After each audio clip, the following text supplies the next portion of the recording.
नमस्कार। Something in between के 23rd episode में आपका स्वागत है। बीते सोमवार को प्रधानमंत्री की मुख्यमंत्रियों के साथ हुई बैठक में बिहार के मुख्यमंत्री नीतीश कुमार ने सबको चौंका दिया। कोरोना से निपटने की तैयारियों पर हुई इस बैठक में जब नीतीश के बोलने की बारी आई तो उन्होंने आपदा प्रबंधन कानून का पूरा प्रावधान प्रधानमंत्री को सुनाया।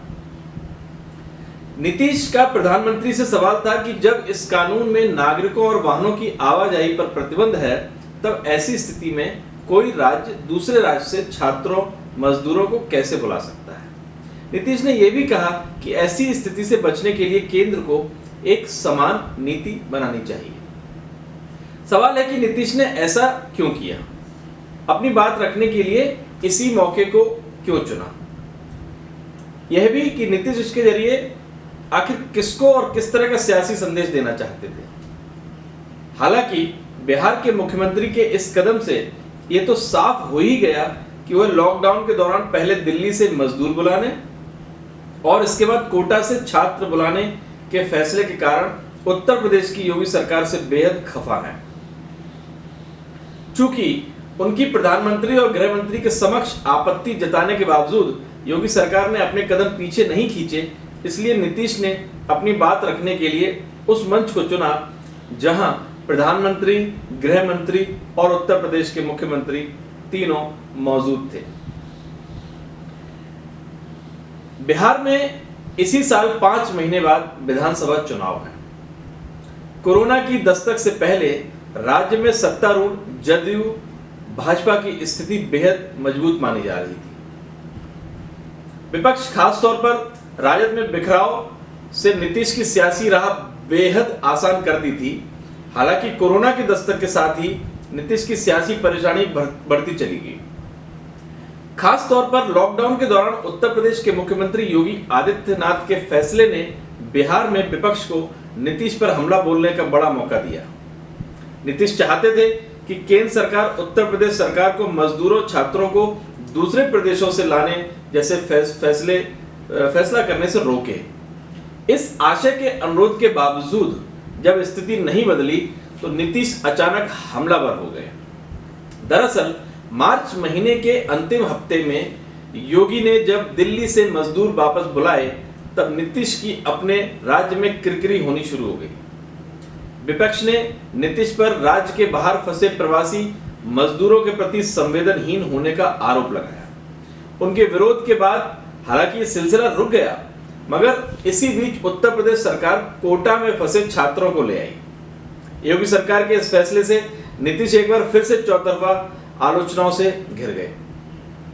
हालात संभालने के लिए नीतीश ने एक बार फिर गृह मंत्री अमित शाह के समक्ष विरोध जताया, मगर इसके ठीक बाद उत्तर प्रदेश के मुख्यमंत्री ने दूसरे राज्यों से मजदूरों को वापस बुलाने की घोषणा कर दी। नीतीश की स्थिति तब बेहद खराब हो गई जब सियासी जंग के बीच उनकी सहयोगी पार्टी भाजपा के विधायक ने अंतरराज्यीय वाहन पास हासिल कर कोटा से अपनी बेटी को वापस बुला लिया। नीतीश की मुश्किल यह है कि राज्य में विपक्ष को हमले का मौका भाजपा शासित राज्य सरकारें दे रही हैं, जो राज्य में उनकी सरकार की सहयोगी हैं। कोटा विवाद में उनकी इसी सहयोगी पार्टी भाजपा के विधायक ने किरकिरी कराई। उत्तर प्रदेश सरकार के बाद जिस मध्य प्रदेश सरकार ने कोटा से छात्रों को वापस बुलाया वह राज्य भी भाजपा शासित है। ऐसे में नीतीश को लगा कि विधानसभा चुनाव से पूर्व विपक्ष ही नहीं उसकी सहयोगी पार्टी भी उन्हें घेरने में लगी है। संभवतः इसी कारण नीतीश से सीधा हमला बोलने के लिए प्रधानमंत्री और मुख्यमंत्रियों की अहम बैठक को चुना। इसके अलावा कोटा से अपनी पुत्री को वापस लाने के लिए भाजपा विधायक को पास जारी करने वाले अधिकारी को निलंबित भी कर दिया गया। जहां तक प्रवासी मजदूरों छात्रों को वापस बुलाने की बात है तो इस मामले में बिहार की नीतीश सरकार की राह आसान नहीं है।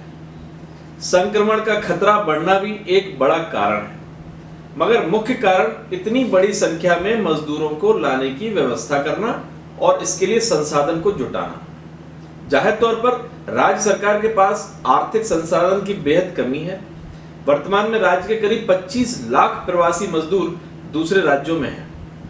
संकट की इस घड़ी में सभी वापस लौटना चाहते हैं। ऐसे में नीतीश के समक्ष सवाल है कि इतनी बड़ी संख्या में मजदूरों को वापस कैसे लाया जा सकता है, और अगर वापस लाया भी गया तो 25 लाख लोगों को आइसोलेशन में रखने का इंतजाम कैसे होगा।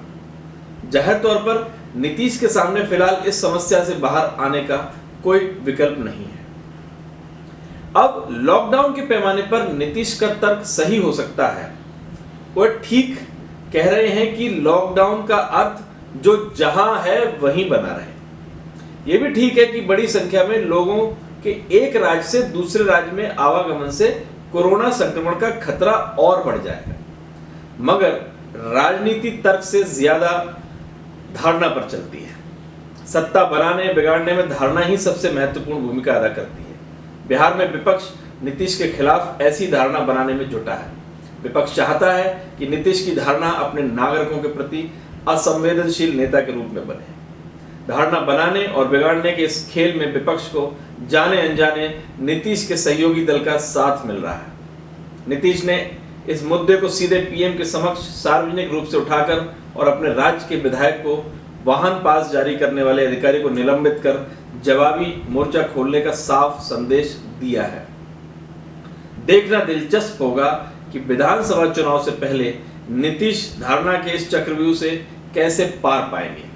सवाल यह भी है कि क्या इस खेल में बिहार में भाजपा जदयू के साथ चुनाव न लड़ने की धारणा बनेगी। इन सवालों का जवाब पाने के लिए हमें 1-2 महीने इंतजार करना होगा। खास तौर पर देशव्यापी लॉकडाउन खत्म होने के बाद ही इन सवालों का तिलिस्म भी टूटेगा। नमस्कार।